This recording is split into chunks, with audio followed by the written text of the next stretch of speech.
तो अभी के टाइम पे तुम लोग देख पा रहे हो कितनी गंदगी हो चुकी है इस बॉक्स के अंदर।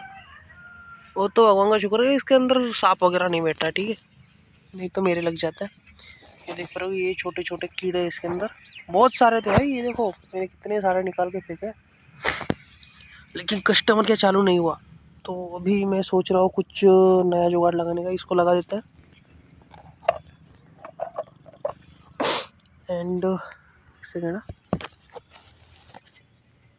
अभी इस बॉक्स को यहाँ पे पैक कर देंगे एंड दूसरे कस्टमर के यहाँ से एक ONU लेके जाएंगे, उसको यहाँ पे लगाएंगे, देखेंगे चलता है कि नहीं। अगर वो वहाँ पे चला तो इस कस्टमर का जो है बदल देंगे। चलो चलते हैं भाई साहब,